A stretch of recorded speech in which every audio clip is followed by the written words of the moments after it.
So I wanted to end the show talking about revenge. A pretty intense topic. I was talking about getting bored. Maybe this will be a good way to shake things up. But I wanted to talk about revenge. What is the best revenge? And even looking at why do we want revenge? Because it's a very intense feeling, and even lots of movies and books surround this theme of revenge because it can feel like this sense of making things right. And that's essentially where revenge comes from. When we've been wronged in some way, it makes us angry. When we get hurt, when we get angry, and it doesn't feel right, and we can feel that things are not settled until we get that revenge. It makes things equal, it makes things fair, it resolves that negative feeling that we have. And actually, just taking another step back, a lot of what we experience in life is exactly that. We have a negative feeling, or we have some kind of feeling that doesn't feel good, and we're trying to get back to an equilibrium. Even we can recognize this in the way that people communicate. A friend comes to you and they say they're sad. You can feel this pull to try to make them less sad, back to an equilibrium. Or you yourself feel something, and we're trying to get back to an equilibrium. It's kind of like a lot of the drives or desires that we have, not exactly the same, but for example, you're thirsty, you drink water to take away that thirst, and you get back to an equilibrium. So often we have feelings, and what can happen is we have this desire to act to resolve that feeling. Now, how we act to try to resolve that feeling can be many ways and different paths towards that, but that's generally the sense that we have. Even compassion in a different way. You see someone suffering, it makes you feel bad, and because you feel bad, you want to do something to help that person, which in a way will then resolve your own bad feeling. And this can be why sometimes people will say, oh, there's no such thing as a selfless act because it makes you feel good, which there's a little bit of merit to that, but I think we have to be very careful, because then someone would essentially be arguing, if they're saying it's the same, because you feel good, just like if someone else steals money and feels good, that the person who tries to kill someone and the person trying to save their life are both acting equally as selfishly. And I don't think that's true, and I don't think that would be something that we would want to think of as a good value. So yes, we can feel good when we help someone else, but this doesn't necessarily make it equal to taking from them. So the person taking and the person giving, I don't think we would say they're both equally as selfish or equally as good, or we should view them the same. But when we feel something, we tend to want to resolve that feeling. And even going back to compassion, unfortunately, this at times can make us not do something, because if we see that someone is hurting, or if we see that many people are hurting, and we feel that we can't help them to resolve that issue, we have what we experience as something that is called collapse of compassion, where you try to justify it or get rid of that feeling because you can't make things right. So if I told you, okay, outside your door there is this 5-year-old girl who is cold and needs food, almost everyone would say, absolutely, bring them in, let's give her some food, let's take care of her, let's make sure she's okay.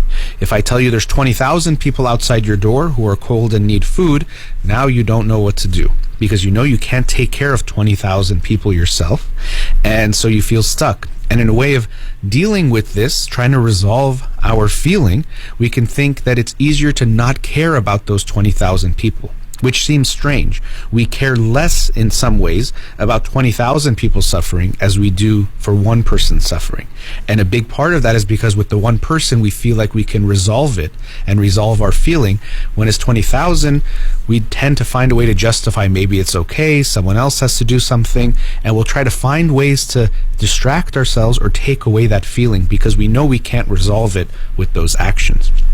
So now coming back to revenge, someone hurts you and you feel that I want to get revenge on them, I want to make it right. And you'll see people post memes, different things. Sometimes we'll say the best revenge is living a good life. So this seems like, in a way, advanced, rather than saying a revenge is to go hurt the person the same way. And generally speaking, although we think it's going to make us feel so good, it generally does not. Usually people don't feel better from revenge. You can, but a lot of times you don't, because it's not so clean. Someone hurts you and you hurt them back. very often there's consequences of the thing that you've done, and now you have to deal with that as well, depending on the situation. So usually we don't feel as good as we think we will. There's a sense that it's going to resolve how we're feeling, but a lot of times it doesn't. And of course it depends on who this person is. If it's a family member, someone you're very close to, hopefully you won't think about revenge. You will think of resolving the issue. So if your husband or wife or a family member upsets you, hurts you, does something you don't like, what will probably be best for you is, rather than using that anger to try to hurt them back, to try to make things equal in that way, bring back your equilibrium in that way, what will likely be better for you is to express that feeling to them, that you are hurt or upset by what they did, and try to make it right in some other way, with them hopefully acknowledging and apologizing for what they did, if there's something they can do to make amends or to make things right, to do that. And also, very importantly, so that they know and will make an effort not to hurt you in that way again. So this way it also takes care of you in a better way. If they hurt you and you hurt them back, it might just create this pattern of hurting one another, rather than creating a pattern of, when we're hurt, we express that hurt to each other, and we try to work on that feeling and learn what hurt the other person, not do that again. And so I would hope that in a romantic relationship or family relationships, really in general, but especially when you can create that dynamic more clearly and directly yourself, we approach things in that way. That would be ideal. So if you have a significant other, I would hope that revenge does not seem like your path to making things right. My husband hurt me, let me hurt him back in this way. My wife hurt me, let me hurt her similarly or worse, or make her feel it. This is not going to lead to a good solution. This is just going to lead to a war, and you're going to be hurting each other and creating this dynamic of hurting back and forth. So we tend to think we're going to make things right, but we don't feel that way. But sometimes people say the best revenge is living a good life. And essentially what they're saying is, let those people that hurt you see how good you're living, or the haters, or whatever it is that people might talk about. People very often like to talk about having haters even when they don't, or maybe they don't really know who they even are, but the sense that there's people out there that don't want them to do well. And so there's a sense that I want to do well and then show them how well I'm doing. And actually, social media has become an easy way to use this to broadcast how well we are doing, hoping that those people will see it. And sometimes people do this. People will post, even I've heard of stories, it's not that uncommon, that someone will post, for example, flowers or a gift that they even got themselves, but posting in kind of a discreet way that someone has sent this to them. Thank you so much, you surprised me with this gift, to let other people know, oh look, someone is in love with me, or someone is sending me gifts, I'm doing so well. And so we at times will look for ways to broadcast how well we are doing, which in some ways is in line with this mindset that the best revenge is to live a good life, or to make money, and to make other people see that, and then they'll have to suffer and feel bad about that. Maybe it seems a little bit better than going and attacking them. I would agree with that. But I would say we can go a step further than that, which, when I say that, I already recognize it means it's going to be more challenging, easier said than done, but just to think of it in this way. But to me, the best revenge on someone, especially we're talking about not in some kind of, like, let's say your husband or your wife, but when people are saying people don't want me to be successful, or they don't want me to do well, the best revenge is forgetting you wanted to get revenge and just living your life. Not living your life to prove to them something, not that that'll make them upset, because if we don't do this, we're still letting them dictate our life in some way. And so we can't just magically do this. If someone hurts you, again, depends on who they are, what we're talking about, but we can try to come to terms with that. If someone says you're not going to make it, part of what we get angry about is we might be believing what they're saying. It's a hurtful thing to say, but at times it's our own self-doubt that it's getting amplified, and we're trying to prove it to ourselves, but projecting that and putting that all onto them, what our self-doubt is. So we're trying to prove to them that, no, see, look, I could make it. But we're letting them dictate what we're doing, because what can also happen is, let's say someone says, oh, you'll never make a lot of money. Maybe you don't want money to be the most important thing in your life. But if you're just trying to prove that person wrong, you might want to make sure you make money to prove to them that they were wrong.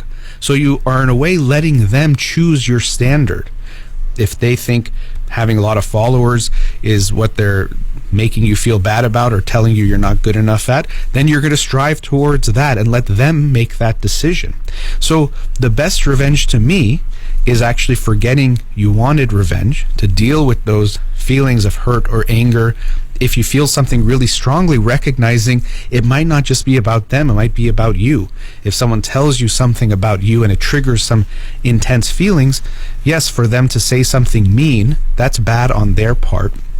But we always want to look at within ourselves, if we feel more of a reaction to some kind of comment versus something else, very likely this is triggering some kind of insecurity within us.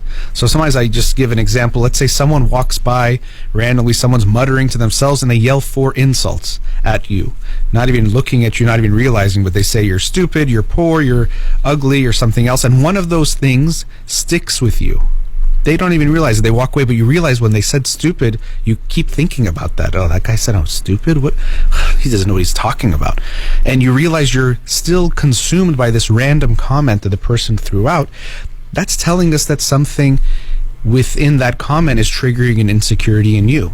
So if someone says something, you're never going to be this, or you're never going to do that, or you're no good at this, or whatever it is, and you feel such a strong urge that I'm going to prove to this person that they were wrong, it is likely because it's triggering something in you related to that, whether it's a doubt or an insecurity about yourself. So I would hope that for all of us, we can look for a way to work through whatever it is they said or did in that moment. If it's bringing up stuff, focus more on ourselves and live our lives forgetting that we wanted revenge, or leaving that behind, not letting that be the thing that is driving what we do and don't do to prove to them something. Because in that way you're carrying them with you. That person that doesn't like you or that said something mean to you, you're carrying them. Oh, look what I'm doing now. Do you see how good it is? That's not actually healthy or helpful for you. The best thing you can do is to work through that, let go. And to me, the best revenge we can get, in the sense of when people are saying you're not going to be successful, you're not going to make it, that type of revenge, the best revenge is to forget that you wanted to get revenge in the first place and live your own life and live the life you want to live. That's going to be the best way to deal with that revenge.